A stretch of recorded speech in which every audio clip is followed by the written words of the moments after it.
उत्पत्ति अध्याय 2 कुल पद 25। यूं आकाश और पृथ्वी और उनकी सारी सेना का बनाना समाप्त हो गया। और परमेश्वर ने अपना काम जिसे वो करता था 7वें दिन समाप्त किया। और उसने अपने किए हुए सारे काम से 7वें दिन विश्राम किया। और परमेश्वर ने 7वें दिन को आशीष दी और पवित्र ठहराया, क्योंकि उसमें उसने अपनी सारी सृष्टि की रचना के सारे काम से विश्राम लिया। आकाश और पृथ्वी की उत्पत्ति का वृत्तांत यह है कि जब वे उत्पन्न हुए, अर्थात जिस दिन यहोवा परमेश्वर ने पृथ्वी और आकाश को बनाया, तब मैदान का कोई पौधा भूमि पर ना था और ना मैदान का कोई छोटा पेड़ उगा था, क्योंकि यहोवा परमेश्वर ने पृथ्वी पर जल नहीं बरसाया था और भूमि पर खेती करने के लिए मनुष्य भी नहीं था। तो भी कोहरा पृथ्वी से उठता था, जिससे सारी भूमि सिंच जाती थी। और यहोवा परमेश्वर ने आदम को भूमि की मिट्टी से रचा और उसके नथनों में जीवन का श्वास फूंक दिया और आदम जीवित प्राणी बन गया। और यहोवा परमेश्वर ने पूर्व की ओर अदन देश में एक वाटिका लगाई और वहां आदम को, जिसे उसने रचा था, रख दिया।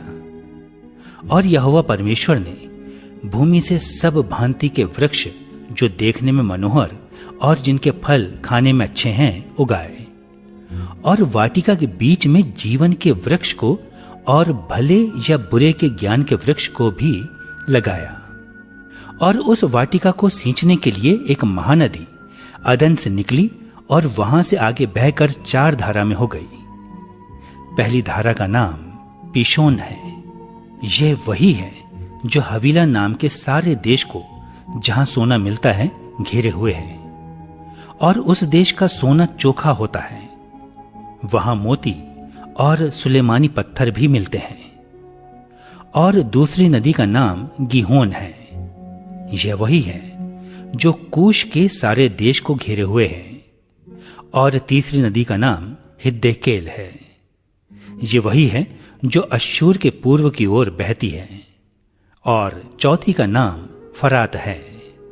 जब यहोवा परमेश्वर ने आदम को लेकर अदन की वाटिका में रख दिया कि वो उसमें काम करे और उसकी रक्षा करे, तब यहोवा परमेश्वर ने आदम को यह आज्ञा दी कि तू वाटिका के सब वृक्षों का फल बिना खटके खा सकता है, पर भले या बुरे के ज्ञान का जो वृक्ष है उसका फल तू कभी न खाना, क्योंकि जिस दिन तू उसका फल खाए उसी दिन अवश्य मर जाएगा।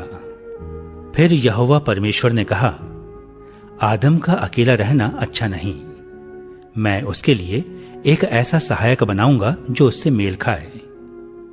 और यहोवा परमेश्वर भूमि में से सब जाति के बनैले पशुओं और आकाश के सब भांति के पक्षियों को रचकर आदम के पास ले आया कि देखें कि वो उनका क्या क्या नाम रखता है।